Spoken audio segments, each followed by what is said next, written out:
Olá, senhoras e senhores, sejam muito bem-vindos a esse podcast. Você estava com saudade? Eu estava morrendo de saudade, mas confesso que estava preparando uma novidade muito especial para você. Acontece que a nossa primeira temporada, ela ficou para trás. E agora vai começar uma temporada nova, com convidados especiais, com histórias inspiradoras e tudo aquilo que você quer saber sobre psicologia, autocuidado, autoestima e dependência emocional. O que você acha? Para isso, nós mudamos o nome. Antes era Papo de Psicoterapeuta, um nome um pouco mais difícil da gente falar e gravar, e agora ficou Afetivamente Cast. E para começar o nosso Afetivamente, eu quero dizer para vocês, apresentar a convidada especial desse dia, que é a Juliana Vilela. A Juliana, ela é uma querida, porque vocês vão entender por que eu a trouxe. E ela é empreendedora na Uzi Brand e na Live Odontologia. Ela é digital influencer e é casada com meu primo lindo e maravilhoso, Caio Vasconcelos. Um beijo, Caio. Então, a Ju, ela tem uma história muito inspiradora para compartilhar com a gente. Uma história de superação, uma história em que ela ainda está trilhando, ela ainda está caminhando. E a gente precisa ouvir histórias assim, para a gente entender que os momentos difíceis, eles muitas vezes acontecem conosco, mas a gente precisa olhar com outros olhos para o que acontece. Eu chamo olhos generosos. Olhos generosos. E eu quero dar boas-vindas a Ju, quero que vocês a conheçam, eu vou te chamar de Ju. São duas Julianas hoje aqui nesse podcast, é dupla de Ju. Então a gente vai falar muito sobre essas histórias de superação, tanto da vida dela como minha, pontuar também. Mas vocês vão entender um pouco do poder do empreendedorismo, do poder da rede de apoio, do poder da nossa espiritualidade. E isso tudo a gente vai falar aqui hoje. Tá? Então, bem-vinda, Ju. Se apresente para nós. Obrigada. É um prazer estar aqui. Nossa, quando tu me convidaste, eu fiquei, meu Deus, honrada. E agora, mais feliz ainda de ser a primeira, né, dessa temporada, inaugurando com um novo nome. Eu adorei, Afetivamente Cast. Gostei muito. Realmente é mais fácil de falar. Com certeza. Como antes era... Papo de psicoterapeuta. Era mais complexo. Verdade. Né? Agora tá mais curtinho. Gostei, Sim, adorei. Sim. Quero agradecer também. Obrigada pelo convite. Por nada, Ju. E pra gente começar, as pessoas que ainda não te conhecem precisam te conhecer. Então, quem é Juliana? Bom, vamos lá. Acho que a minha história, né, é uma história muito de superação e começou recente, né? Ano passado eu tive um problema com câncer. Era um câncer que foi acometido no meu rosto, né, no nariz especificamente. E eu passei por um processo assim de 1 ano até descobrir que realmente era um câncer. Então, eu já vinha desde abril do ano passado, né, com problemas, questões de autoestima, porque primeiro apareceu um sinal, esse sinal não desaparecia, ficou machucadinho e a ferida não sarava. Então, até a gente descobrir efetivamente que era um câncer, eu já vinha passando por um processo de autoestima, sabe? Autoestima baixa, de vez em quando não queria sair, né? Aí Caio, meu esposo, ficava, não, amor, vai, te arruma, vamos, não tem nada a ver tu ficar aí deitado e tudo mais. E, por incrível que pareça, antes de eu descobrir que efetivamente era um câncer, né? Eu tinha mais dificuldade do que depois. Uhum. Parece que depois que eu soube, que eu descobri realmente o que era, porque antes de descobrir, a gente ficava meio que, o que é? Ninguém sabia o que era. Então, parecia que aquilo ali ficava me sufocando também. Entendeu? Sem saber, né? Sem saber o que era. A gente fica nessa inconstância de pensar, da até ansiedade. Uma coisa é quando você tem o seu diagnóstico e aí você procura tratar e procura buscar o que é e faz todos os tratamentos possíveis para ficar bem. Uhum. Outra coisa é quando você não sabe o que é. E aí, Sim. se você não sabe o que é, você não sabe nem o que fazer. Uhum. Né? Então, eu ficava muito triste, sem saber o que era, e às vezes não tinha vontade de sair, eu realmente chorava muito. E depois que a gente descobriu que eu tive que passar por todo o processo, parece que foi até um alívio. Tipo, nossa, eu já sei o que é. Agora sim. Agora eu vou tratar, vou, né, buscar os meus médicos, tanto... Porque é uma equipe multidisciplinar, né? Querendo ou não, eu não vou te dizer que foi fácil. Nem que foi mais fácil. Mas que foi mais... foi um alívio, na verdade, de descobrir. Pronto, descobri. Tô aliviada. Então, daqui pra frente, o que eu vou fazer? Então, essa é a Juliana.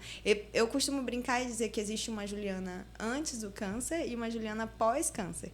Que a Juliana antes do câncer, ela era uma Juliana... Sempre fui muito brincalhona, sempre fui uma pessoa, assim, bem alto astral. Ainda sou. Só que era menos madura. E em 5 meses, eu acho que eu amadureci. 5? Foi quase 6 meses aí. Eu amadureci o que eu não tinha amadurecido assim em 30 anos.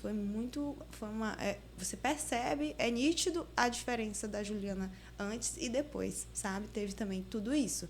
Eu acho que quando a gente passa por um processo doloroso como esse que eu passei, eu acabei amadurecendo muito, também aprendendo muito. Sim. E aí, durante esse processo que tu julga que tu amadureceu muito, quais foram os teus maiores desafios?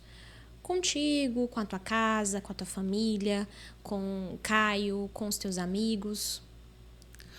Eu acho que, na verdade, o meu maior desafio foi não questionar, principalmente Deus, né? Porque a gente, eu fico até querendo... Porque a gente, quando está com uma dificuldade muito grande, a gente costuma questionar. Por que Deus? Por que eu? Por que isso? Por que aquilo? A minha maior dificuldade era o tempo todo não querer questionar e ficar, não vou questionar. Não tem por que eu questionar. Eu tenho que só... Não é agradecer, assim, né? Mas agradecer por eu ter a condição de, né, graças a Deus, de buscar o tratamento, né? Ter a condição de uma rede de apoio, porque às vezes o mais difícil é você não ter a rede de apoio, né? Quando você tem isso. Inclusive, eu casei durante o meu tratamento, né? Conta um pouquinho disso. Durante o tratamento, eu fiquei... Como foi no meu rosto... Então, óbvio que a gente ainda teve essa dualidade. Isso também foi muito difícil. Muitas coisas difíceis. A gente vai falando e a gente vai se ouvindo, aí vai chegando. Tiveram muitas coisas difíceis. Porque, assim, a gente, às vezes... O que eu ficava pegando, né? Eu tinha aquela obrigação de ficar... Não, Deus, eu só quero saúde. Mas, na verdade, Deus sabia que eu não queria só saúde. Porque toda mulher, não é nem toda mulher, todo mundo quer estar bem consigo mesmo, né? Sim. Quer estar bonito, quer estar apresentável. E eu, como uma pessoa vaidosa, também me preocupava com isso. Então, eu ficava naquela dualidade. Gente, eu só tenho que pedir para Deus saúde. Só que, no fundo, eu pedia para Deus saúde e também pedia para dar tudo certo com as minhas cirurgias estéticas também, sabe? Claro. E eu ficava naquela sensação de... Como é que eu posso te dizer? Me cobrando de não pedir isso. Sendo que, na verdade, não precisa. Sim. Eu poderia ter os dois, eu posso pedir os dois, não tem porquê. Mas eu ficava martirizando porque eu estava pedindo isso, Sim. que eu tinha que pedir, na verdade, só saúde. Mas não é Deus, sabe? Eu pedi os dois. Deus, eu quero me sentir bonita de novo. Foi tipo isso. Deus, eu quero saúde, por favor, mas também eu quero ficar bonita, por favor. Eu pedi os dois, com certeza. Então, isso também foi muito difícil, sabe? Porque quando eu falava... Até com a minha mãe. Minha mãe, não, Juliana, tem que pedir saúde. Mãe, mas eu quero pedir também outras coisas. Mas Deus, ele escuta tudo. Tudo ele pode. Tudo ele... E você crendo, você tendo fé, te fortalece. Sim. Inclusive, os pedidos que você não verbaliza. Isso. Que são os pedidos do seu coração. Porque então, existe uma grande diferença. Porque tem coisas que a gente fala com Deus sem ter falado. E aí, quando acontece, tu fica assim, caraca, Deus, eu tinha pedido isso só no meu coração. Eu nem tinha verbalizado. Foi o que aconteceu. Mas Deus é tão bom, né? Foi exatamente o que aconteceu. Deus é ótimo, Deus é maravilhoso. E aí, voltando à rede de apoio, o Caio... Ele foi fundamental, óbvio que com a minha família também, claro, sim, né? Sim. Porque quando começou o processo, que obviamente a gente fez uma cirurgia muito invasiva, que veio da testa até... Mostra ali. Que veio da testa... Eu não sei se aparece. Será que aparece? Acho talvez não. Acho que não, que tá muito longe. Eu maquiei também, né? Mas foi uma cirurgia invasiva que veio da testa até o nariz. Então, ficou muito feio. Foram muitos pontos. E aí, durante lá, assim que a gente fez a cirurgia, eu falava, olha, se você não precisa ficar, se você não quiser. Ele tinha acabado de me pedir em noivado. Ele tinha acabado de me pedir em casamento, né? E antes de a gente saber do diagnóstico, antes de saber de tudo isso. E aí eu falava, você não sabia que isso tudo ia acontecer. Se quiser ir, pode ir. Tá tudo bem. Aí ele falou, não, Juliana, no momento em que eu te pedi em casamento, não importava qual seria a tua condição. Eu já sabia que era com você que eu queria casar. E a gente vai casar. Só que ainda assim eu ficava insegura, né? Então, falava, não, pode ir e tudo mais. Ele falou assim, qual é o problema pra ti? É casar? Tu quer casar hoje? A gente pode casar hoje. Aí eu falei assim, desse jeito aqui, porque eu tava cheia de coragem. Desse jeito, agora, ele é agora. Se tu quiser, a gente vai agora. E aí, no mesmo dia, a gente foi num cartório, achando que ia casar, né? Mas só que tem papel, né? Tem um monte de papelada. Tem testemunha, tem papel, tem certidão de nascimento, que a gente nunca sabe onde é que tá. Exatamente. E aí foi tipo, dois idiotas chegaram lá no cartório pra casa, não, a gente quer casar. E eles, não, mas cadê os documentos? Aí eu, tava em São Luís, aqui em São Luís, eu tava em São Paulo. Mas a gente providenciou. E aí, uma semana a gente casou. Foi, tipo, muito rápido, muito rápido. A gente decidiu. As pessoas nem sabiam, sabe? Meus amigos, foi tudo surpresa. Que eu cheguei... eu conversei. A mãe dele comprou uma passagem de última hora, a tia Lucila comprou uma Linda, passagem. tia Lucila. Comprou uma passagem de última hora e foi para São Paulo. E aí, quando chegou lá, a gente fez uma pequena cerimônia, né, no civil e depois comemoramos. Mas, assim, foi muito especial. Foi, acho que, nossa, eu nunca tinha visto. Eu já participei de outros casamentos no civil e eu nunca tinha visto um casamento que parecia mesmo muito genuíno, sabe? Não que os outros não sejam, mas pela situação. Era muito comovente, né? Especial, diferente. Isso. Isso te trouxe segurança? Trouxe. Aí depois disso me trouxe uma... Eu não vou dizer, não que o Caio fosse ser o centro da minha segurança. Sim. Não, mas me trouxe um certo alívio, um apoio que eu fiquei insegura, a gente fica. Imagina, tu numa situação difícil de adoecimento, principalmente um câncer, que a gente fica assim, alarmada. E na hora, no momento, a gente fica se sentindo, será que eu vou morrer amanhã? Será que vai dar certo? Será que as pessoas vão ficar comigo? Será que... E aí, quando ele te traz... Porque, na verdade, foi o ato dele. Foi o ato dele, ele ter assumido essa responsabilidade e ter dito, eu vou ficar com você independente de qualquer coisa, foi o ato dele, né? Então, assim, eu estava até comentando com uma pessoa por esses dias, né, falando do podcast, aí eu falei assim, cara, ele foi muito homem. Foi. Ele foi homem. Porque se fosse qualquer outro cara, um moleque, teria te deixado e ido embora. E eu conheci vários relatos de mulheres... porque depois que teve todo o meu caso, meio que pegou uma proporção muito grande, eu recebi muitos relatos de mulheres que tiveram, não necessariamente câncer, outras doenças e câncer também, e os seus parceiros não ficaram, né? Então, é especial você ver que Aí isso te deixa assim, poxa, então eu tô bem para enfrentar isso aqui. Também. E é engraçado porque Freud fala muito isso, assim, né? Fala, entre aspas, porque ele já faleceu, né? Há muito tempo. Mas ele fala que como é segura uma pessoa quando ela está sendo amada. Como se sente segura uma pessoa quando ela está sendo amada. E essa questão do afeto, né? Ela realmente é dentro dessa atmosfera. Porque... E trazendo para os conceitos de autoestima, quando a gente se sente forte dentro de uma relação ou se sente forte dentro de um contexto familiar, a gente consegue ter mais força para enfrentar os desafios. É por isso que a rede de apoio ela é fundamental nesses problemas quando a gente enfrenta. Seja lá financeiro, de saúde, também, maternidade. Acaba que dentro desse contexto a gente vai precisar de pessoas que nos apoiem, que nos prometam segurança, que nos dê ali uma rede, parece uma teia, que você sente que você não vai cair. Ou que se você cair, você não vai se machucar. Então, essa a importância, né? Isso é muito legal de ver. E eu tinha não só ele, né? Eu tinha a minha mãe estava comigo o tempo todo, minha avó, meu pai, meu irmão. Então, foi muito importante para mim, para passar pelo processo. Eu não vou admitir que o casamento foi fundamental. Sim.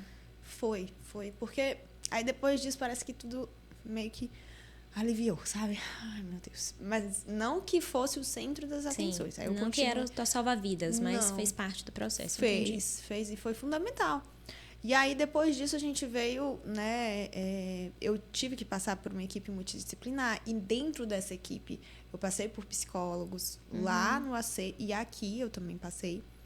E Na verdade, eu devia ter continuado. Mas, enfim.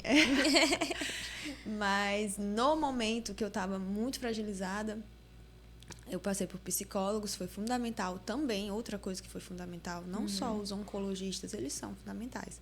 Claro, né? Sim. Mas o que eu precisava mesmo naquele momento era um apoio psicológico. E eu tive isso. Tanto Fez diferença pra ti? Fez. Fez muita diferença. Uhum. Porque questões que eu me fazia e que eu não poderia conversar com qualquer pessoa, né? Eu levava para o psicólogo e eu conseguia me ter um apoio, sabe, emocional que não fosse dentro da minha bolha. Porque minha mãe estava o tempo todo comigo. A minha mãe foi... Nossa. Mas, assim, ela não tem certo... Como é que eu posso te dizer? Não é nem conhecimento, mas é um tato, assim, É porque sabe? ela sempre vai dizer, minha filha, vai ficar tudo bem. É. Minha filha, calma, não pensa nisso. Não pensa no ruim. E o psicólogo ele vai dizer, tá, mas e o pior cenário seria o quê? Você faria o quê se acontecesse isso? Então, tu consegue perceber que pode não acontecer assim? Então, aí ele te leva pra ponta. Ele me fazia pensar de uma forma que a minha mãe não me fazia pensar. Exatamente. A minha mãe só me confortava. Isso. Era basicamente isso. É porque as pessoas vão tendo suas funções, né? Mãe é esse acolhimento. Então, exato. E aí o psicólogo me fez mais assim, nessa questão. E a minha mãe não, me acolhia. A minha mãe foi Fortaleza para mim. Eu até fiz um vídeo sobre isso, de Fortaleza mesmo. Né? Que foi não foi... O Caio também, para mim, foi isso. Mas assim, a mãe foi... Não tem nem como explicar. Mãe é aquela coisa que você olha e você fica assim, ainda bem que a senhora tá aqui. Eu inclusive, eu tenho que ficar indo de 3 em 3 meses, né? E aí ela sempre estava indo comigo. Aí agora, julho, a gente não conseguiu comprar uma passagem para ela. E, gente, parece assim, meu Deus. Cadê a minha mãe? Que dor, tô indo ser minha mãe. Mas é impressionante. A gente até... Tu acredita que também a minha relação com ela melhorou? Assim, eu não sei. Parece assim que... Mas eu vou te dizer por que é. É porque... Vamos fazer uma análise. O que é mais forte para ti?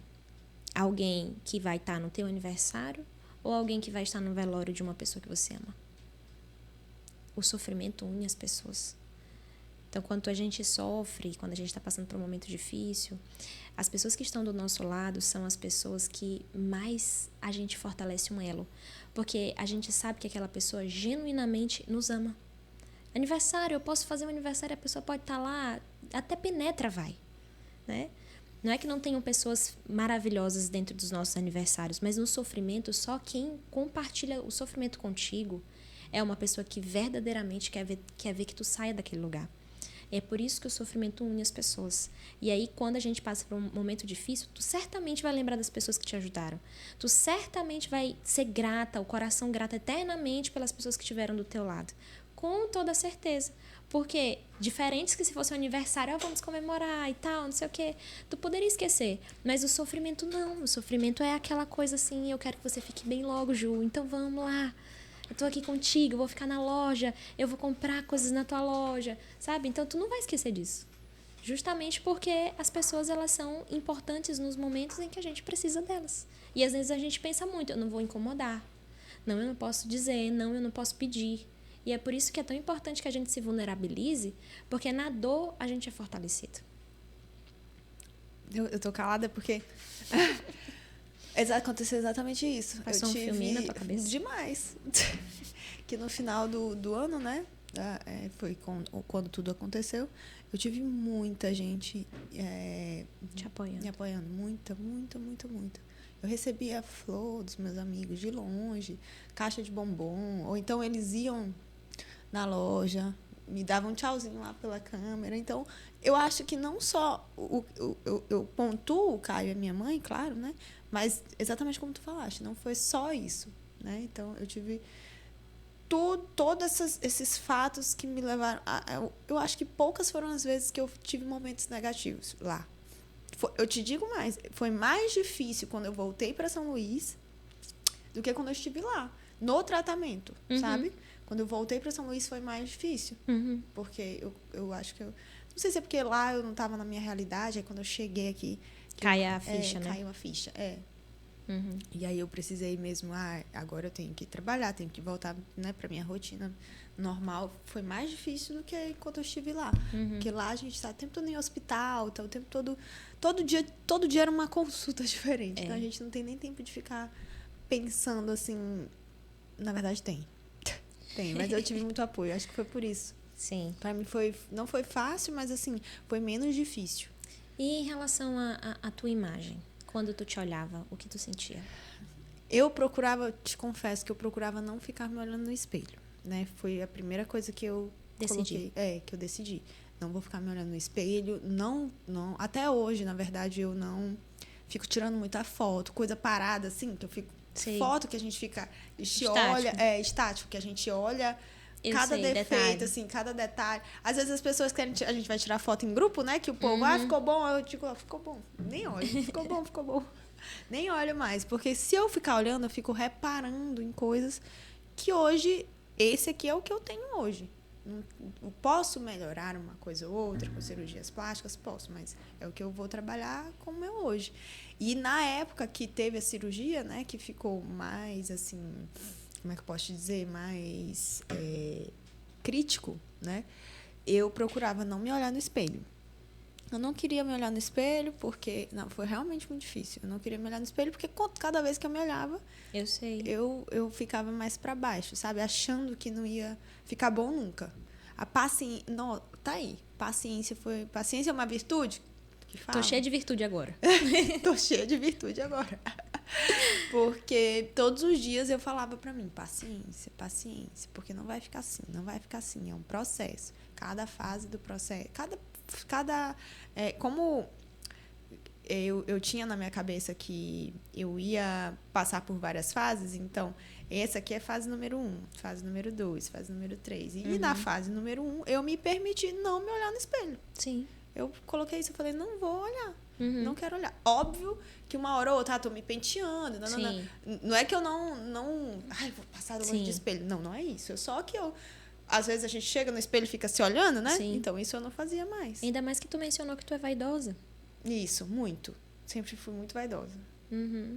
E aí, como foi, assim, pra ti? Porque a gente sabe que tu, durante a fase 1, fase 2, fase 3, tu compartilhou com a gente tudo, né? Então, como que era gravar... como que era editar, como que era olhar aquilo e saber, meu Deus, é isso que eu vou postar? Como é se vulnerabilizar para o Brasil? O que aconteceu, né? Na verdade, eu não comecei a postar como uma coisa assim, foi muito orgânico, foi muito genuíno, né? Quando eu comecei a fazer o primeiro vídeo, foi porque eu tenho loja e na minha loja as clientes estavam perguntando qual é a tua loja? Use Brand. Aproveita para chamar as pessoas para conhecer sua loja. Use Brand. Já pode seguir, já pode curtir lá. Vocês vão ver que é muito legal. Os looks são maravilhosos. É isso mesmo. E aí, na minha loja, as pessoas começaram a perguntar por mim. Tipo, cadê a Juliana? E eu senti a necessidade de falar com elas. Né? De falar com elas, inicialmente, com as minhas clientes. E aí, eu fiz o primeiro vídeo. Gente, tô doente, tive um diagnóstico de câncer, mas tô aqui, ainda tô trabalhando. Foi mais ou menos isso. Se tu for ver o primeiro vídeo, é mais ou menos isso. Eu indo comprar um espelho bem grandão lá na 25 de março. Eu tive o diagnóstico. No dia que eu tive o diagnóstico, o médico falou assim, olha, você tá com sarcoma, você precisa ficar aqui por um tempo, mais ou menos uns 3 meses. E aí eu pensei, nossa, dezembro. Meu Deus. Porque dezembro é a época de venda aquecida, né? Aí eu falei... Tudo que ele falava entrava na minha cabeça, mas ao mesmo tempo eu estava só pensando, meu Deus, o que eu vou fazer? Aí eu, na mesma hora, comprei um espelho bem grandão para ficar fazendo provador enquanto eu estava lá, né? E aí como passou o tempo e as clientes perguntavam por mim, então eu fiz esse primeiro vídeo, explicando, gente, estou com câncer, não vou poder voltar para São Luís tão cedo, mas estou daqui trabalhando e vou enviar para vocês as coleções, vou fazer aqui os provadores. E aí, de início, eu queria fazer os provadores mesmo com o rosto cheio de ponto, né? Eu pensei, não, vou fazer, tô nem aí, vou fazer, vai ser fácil. Não foi. Acredito. Não foi. Aí, no primeiro provador que eu precisei fazer com o curativo, eu fazia sem me achar bonita, né? E assim, quando a gente está vendendo alguma coisa, a gente precisa acreditar na coisa, estar bem para poder a pessoa que está do outro lado te olhar e dizer, nossa, às vezes nem gosta da coisa. Nossa, gostei. Tem energia. E eu não estava eu não estava, né? E aí foi aí que eu pedi para as minhas primas ajuda, para as amigas. Eu tive muita amiga aqui, Faele, do meu coração, amiga minha foi. Aí ela foi, aí foi Bela, Isadora, amigas minhas que nem fazem, nem são, porque essas são acostumadas a fazer provadores, né? A estar com a câmera e tal. Sim. E tive amiga que fez provador sem nunca ter pegado numa câmera. E fez, Ju, tô aqui fazendo, vou te ajudar. Entendeu? Então, é nesses momentos que, como tu falaste, nesse momento que a gente está com uma dificuldade, que a gente vê quem que realmente está do teu lado, né?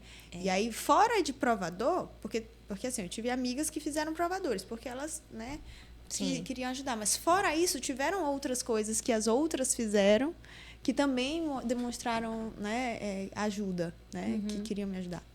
E aí, tudo isso me levou a entender que era uma fase, era um processo, né? A fase 1. Essa fase 1, que foi bem difícil, assim, nesse sentido de não querer aparecer, de fato, assim, sabe? Como eu aparecia antes. Apesar de que eu ainda acho que eu fiz muito. Eu acho. Depois que eu fui olhar, que eu olho assim, não, tem bastante coisa, tem bastante vídeo. Na verdade, teve um dia que eu me peguei assim, será que a Juliana já postou algum vídeo novo? Deixa eu ver o que tá acontecendo. Eu botei na minha cabeça que ia fazer um por semana. Uhum. Para também não ficar tão chato, né? As pessoas ficarem... Ai, tá bom, já deu dessa menina aqui. Né? Porque, querendo ou não, são vídeos chorosos. São vídeos... Não tem como eu fazer um vídeo... tô alegre e feliz. Não tem. Entendeu? São vídeos que tocam mesmo. Então, na minha cabeça, as pessoas estavam... não, de novo, já deu. Só que não era. Não. Não era. Não, tu tá ouvindo aqui eu dizer que eu tava atrás. Isso. Eu digo, meu Deus, será que ela postou um vídeo novo? Não era. Tu acredita? Que aí eu comecei eu ia parar.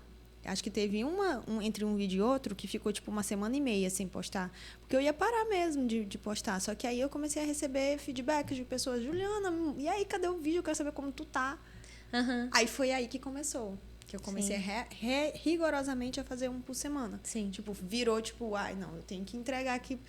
Foi depois desse orgânico que começou, que eu realmente... Não, agora eu vou entregar para as pessoas. Elas estão pedindo, eu vou entregar. E aí foi que eu comecei toda terça-feira, eu postava um vídeo. Toda terça? Ou é segunda? Terça, segunda. Comecinho no começo da semana. Com as atualizações da semana passada. Entendeu? Então, eu passava a semana fazendo... Porque também você fazer um vídeo por dia, ficar postando, atualizando todo dia, acaba ninguém cansando. Aguenta, a gente não dá conta. Isso. Aí eu fazia da semana, atualizava na semana seguinte. A semana, atualizava na semana seguinte. E aí, eu sentia que realmente era verdadeiro, as pessoas pediam mesmo. E aí, depois que explodiu, assim, nacional, porque começou lá no TikTok, né? Como foi que explodiu nacional? Menina, foi uma página Metrópolis. Que postou o vídeo do casamento. Né? Que foi aquela coisa bonita. Não foi nem o do câncer, foi do casamento. Tipo assim, menina com câncer, casa e tudo mais. Aí explodiu esse. E aí depois foi um puxando o outro. Assim, sabe? Foi o Instagram foi te entregando também. Isso. Aí foi me entregando. Aí várias páginas começaram a postar, né? O Metrópolis começou, aí depois o Google Gloss. O Google Gloss também. Postou. O Google Gloss postou, aí foi postando várias páginas assim que eu ficava, meu Deus, socorro, o que tá acontecendo? E aí veio os haters também, né?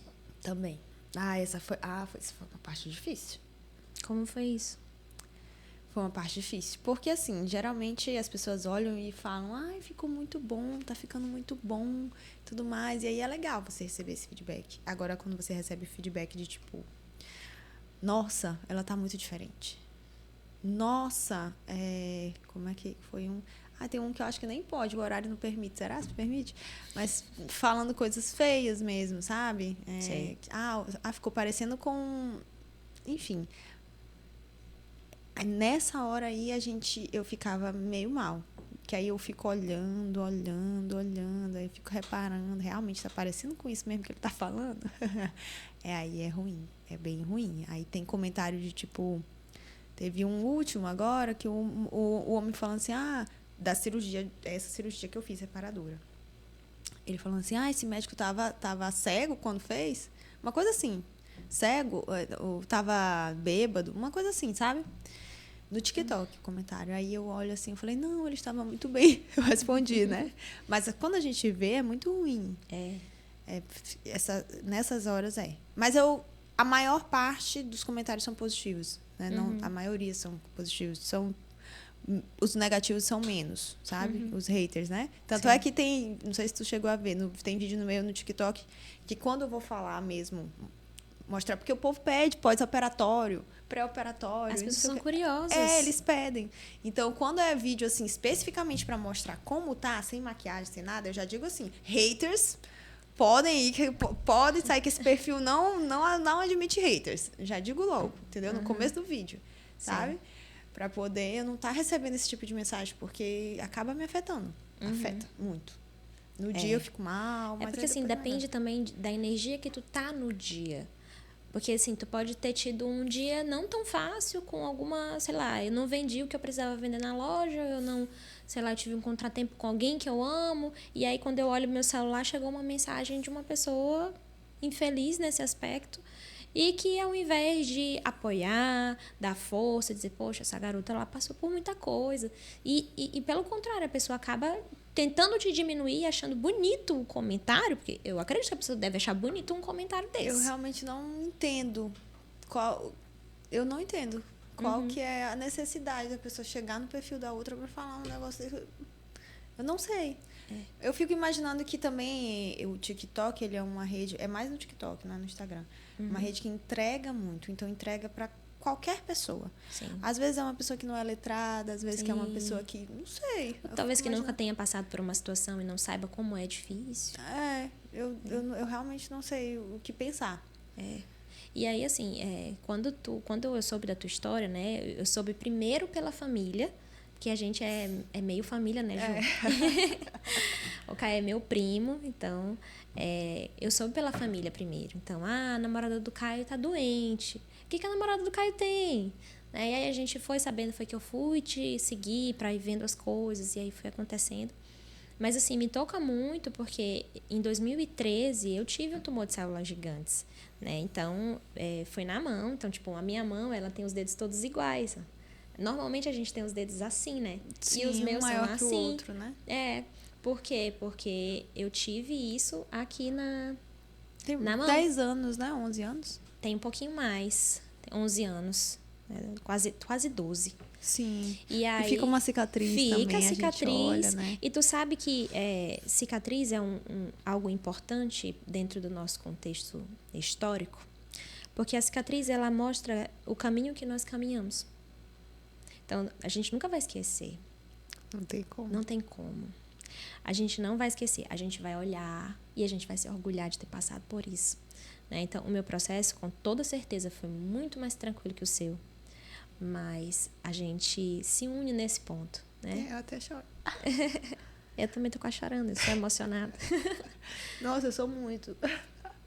Eu acabei de voltar de um processo de fé, né? Eu fui pagar a promessa da minha avó.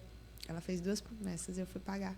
Aí ontem eu tava em Trindade, que é a capital da fé, né? E aí eu chorava a missa inteira. Fiquei a missa inteira chorando. O povo deve ter pensado, meu Deus, que mulher doida.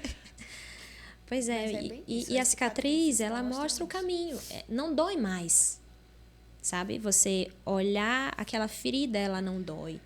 Mas a história te orgulha, né? Então, por mais que seja difícil a caminhada, o processo, quando você olha e vê, poxa, passou. Eu estou lidando com as consequências, mas eu estou bem, eu estou com saúde. Isso dá um senso de fé e de confiança em Deus gigantesco. E a gente, assim, eu depois desse episódio, eu não consegui mais olhar para Deus e... Eu também não. Não consigo. Eu só consigo ver uma criatura excepcional que cuida em todos os detalhes e que faz tudo para que a gente fique bem. Deus sabe? É perfeito. Deus é perfeito. Eu comecei a ter... Não que eu não tivesse fé Sim. antes, né? Mas eu comecei a ter mais fé do que o que eu já tinha... Muito mais, assim. Essas experiências fortalecem a nossa espiritualidade demais. Porque quando você vai ver... Ou você vai confiar em Deus e acreditar que aquilo tem um propósito. Ou você vai achar que o mundo é ruim, a vida é injusta e que as coisas, poxa, mas o que aconteceu comigo? Meu Deus do Que céu. foi exatamente o que eu te falei no começo do nosso bate-papo aqui. Sim. Que eu não queria, que eu não me permitia nem pensar assim, sabe? Uhum.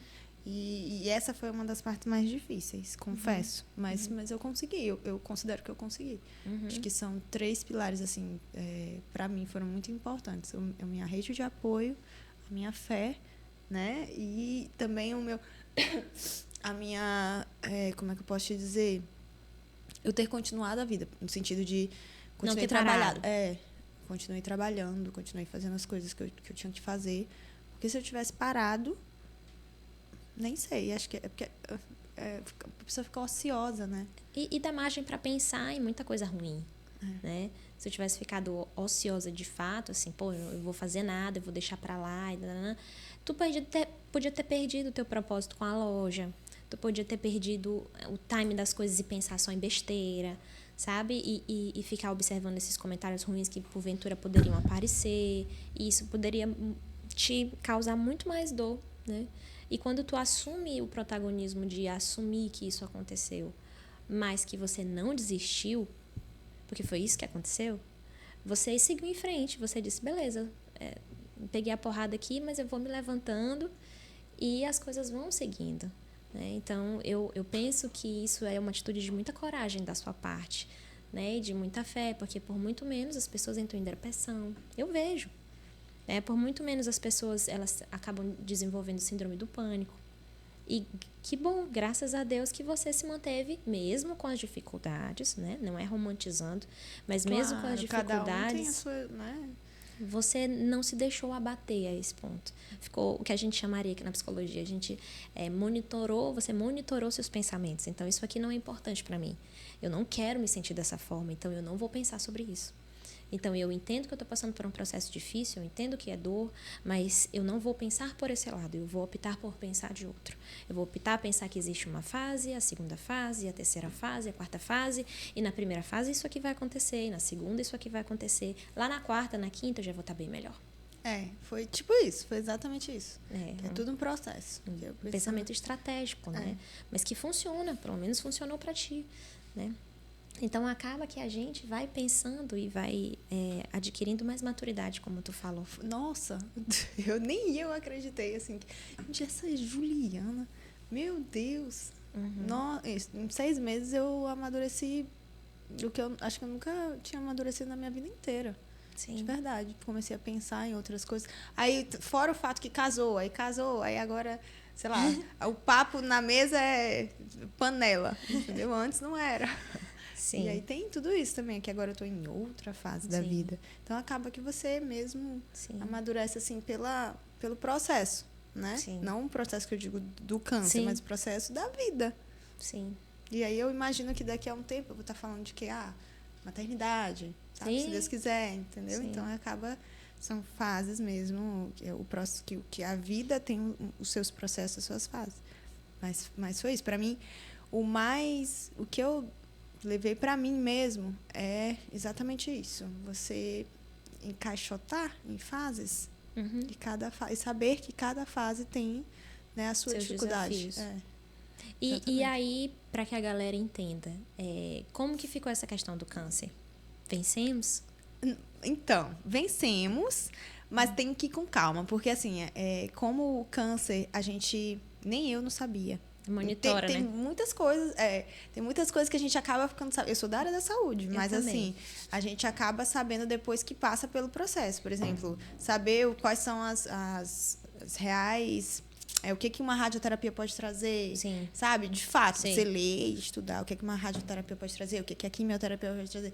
Depois que eu passei pelo processo, é que eu, de fato, eu sabia o que era uma rádio e uma químio, mas não entendia de verdade o processo. Comecei a entender agora.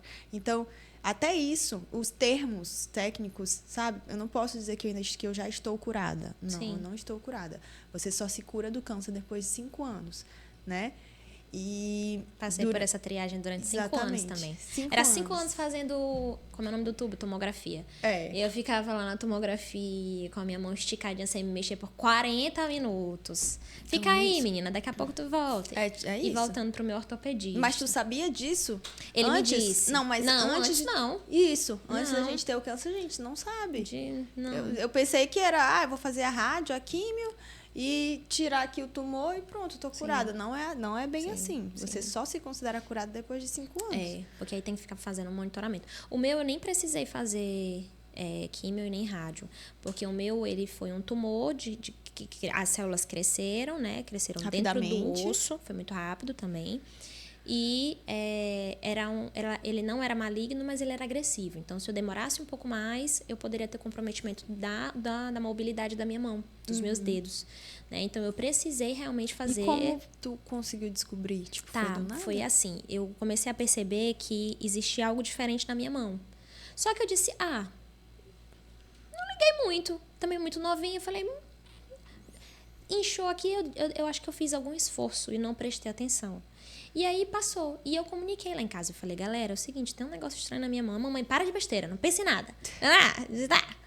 E eu disse, tá. Aí teve um dia que eu tava trabalhando e meu chefe disse assim, minha filha, você vai derrubar todas essas prateleiras aqui e vai organizar todos esses papéis. Eu passei o dia inteiro fazendo isso.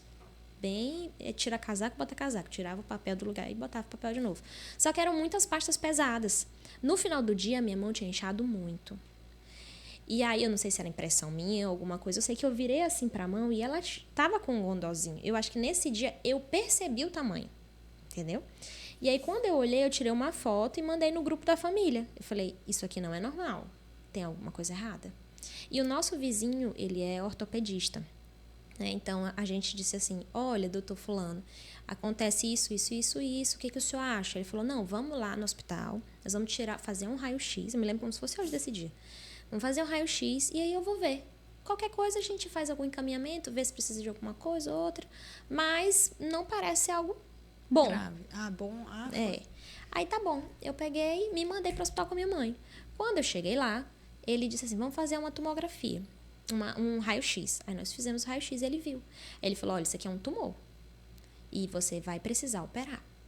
Aí foi que aconteceu todo o desespero na minha casa, né? Não, é sempre. Nego chorava e, meu Deus, o que é isso? E a minha mãe começou a procurar aqui em São Luís vários ortopedistas que tratavam isso, né?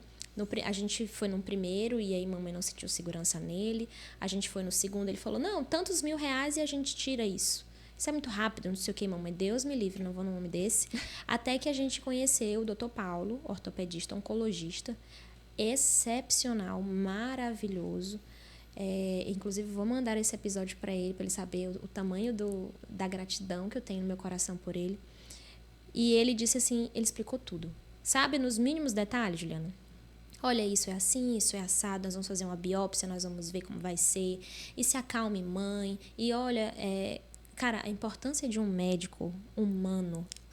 Isso é. Isso aqui é um ponto que precisa ficar registrado. Porque de todos os médicos que nós passamos antes de chegar ao Dr. Paulo, sem comparação com a atuação dele. Então, assim, a gente ficava esperando a consulta dele mais de não sei quantas horas, porque ele estava 1 hora de relógio já com outra mãe, com outra família, com outra pessoa. E a gente esperava na certeza de que ele estaria fazendo o papel dele na outra sala, sabe? Então, assim, porque a gente sabia que na hora que... Mas, assim, a oncologia é muito complicado. Você precisa ser uma pessoa humana para lidar com as questões, porque a palavra câncer já assusta. A palavra tumor já assusta. Né? Por mais que hoje tenha tratamento, por mais que a gente consiga sair, né, curado, como fala, né? Sim. Mas assusta muito. E aí foi que ela explicou tudo, assim, olha, você vai fazer um tratamento durante 5 anos, a gente vai investigar durante 5 anos, a gente vai investigar o seu corpo inteiro durante 5 anos, não vai ser só aquele lugar. Então, a gente vai ficar fazendo exames rotineiramente, se aparecer alguma coisa, bem, se não aparecer e tal. Eu digo, beleza, nós vamos fazer. E aí, todo, de ano em ano, lá estava eu dando a minha cara. Doutor Paulo, eu já cheguei com os meus exames. O que o senhor acha disso? E é sempre apreensivo, né? Porque você sempre fica, Demais. tá tudo bem, enquanto a pessoa tá olhando ali os exames. E ele, não, filha, tá tudo bem. No meu caso, eu tenho que agora, nesse momento, na fase que eu estou, eu tenho que ir de 3 em 3 meses. Aí, de 3 em 3 meses é com o coração na mão. Meu Deus do céu, por favor, Senhor. Aí eu peço, que, né? Agradeço e peço. Agradeço e peço. Deus, sou eu de novo. Oi, sou eu de novo. Mas a gente fica apreensivo. De 3 em 3 meses eu tenho que estar lá e aí fica apreensivo. Aí vai espaçando, né? Sim, esses meses. vai aumentando. Isso, aí você... Eu acho que no começo eu fui de 6 em 6 meses, depois eu fui de ano em ano. Eu acho que foi mais ou menos esse protocolo. Eu acho que depois passa para... Acho que é 6 em 6. Depois dos 3 em 3, passa para 6 em 6, sim, né? Sim. Eu também sou muito grata por eu tive condição de fazer lá no AC Camargo que os médicos... Eu não cheguei a passar pela oncologia aqui em São Luís, né? Já fui direto para lá. E aí, o que eu tenho é minha referência lá, né? E, nossa, são médicos muito humanizados. Não tem como você passar na oncologia sem ter esse... acolhimento. Não tem como. Né? Porque, como eu te falei, assusta, a palavra assusta. As duas palavras, câncer, tumor, cirurgia... O quê? Meu filho. Assusta eu realmente muito. fiquei...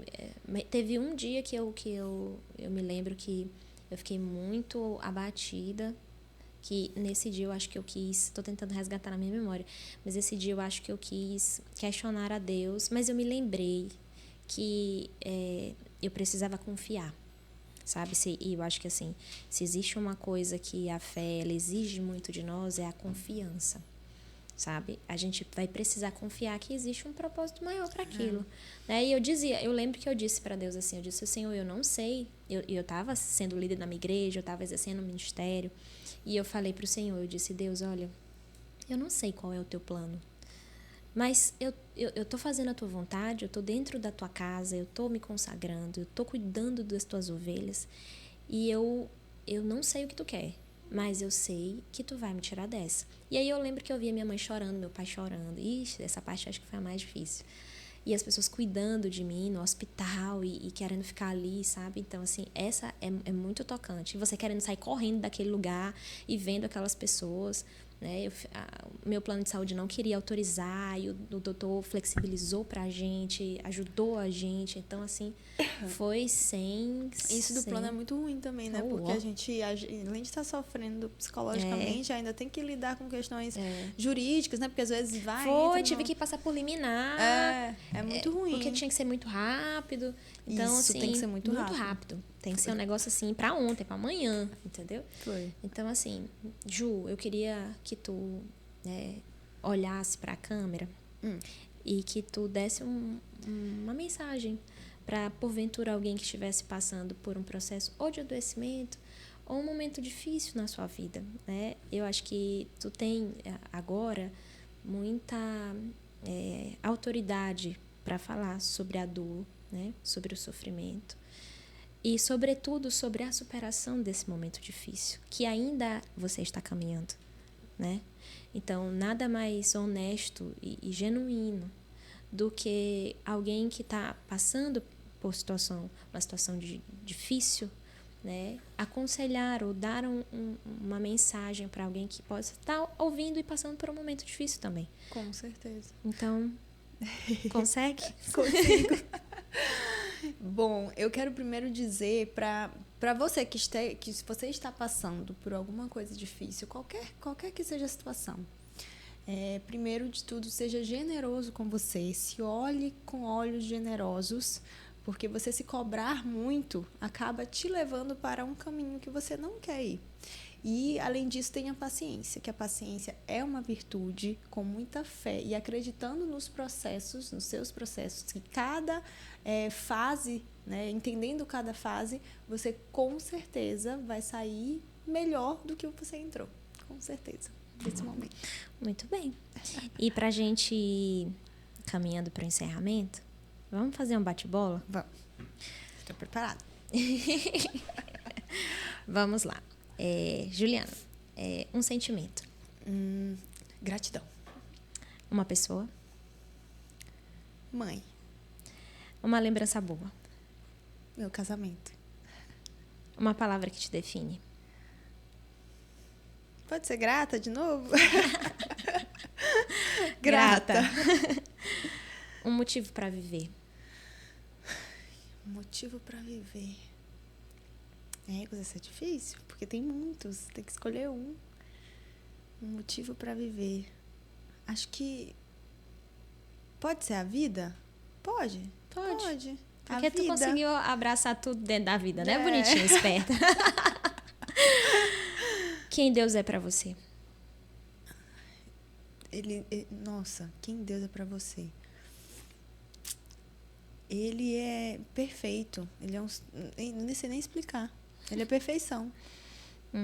Uma memória. Uma memória. O meu diagnóstico. O dia do meu diagnóstico. É uma memória bem forte que eu tenho. E parece que foi ontem. Assim, eu sei cada detalhe. O que você quer pro futuro? Maternar. Quero fazer o que minha mãe fez comigo. Estou muito ansiosa, confesso. O médico ainda não liberou, mas eu estou ansiosa para maternar. Ju, quero te agradecer. Deixa eu botar a mão aqui por baixo. Pronto. Quero te agradecer por isso, por ter Obrigada dividido a você. comigo e com as pessoas que nos assistem em mais de 14 países. A possibilidade da gente dividir memórias. E eu gosto muito desse podcast porque aqui a gente cria memórias afetivas. A gente deixa registrado algumas memórias afetivas. E o quanto que isso é importante dentro da nossa jornada. Porque das vezes que a gente passa por momentos difíceis, o que nos sobra são as nossas memórias. As boas e as ruins, e o que faz a gente ser mais madura. Então eu quero te dizer que você mora no meu coração, você já estava morando, né? Porque meu primo fez uma escolha boa pra mim. E aí, mas porque a dor une as pessoas.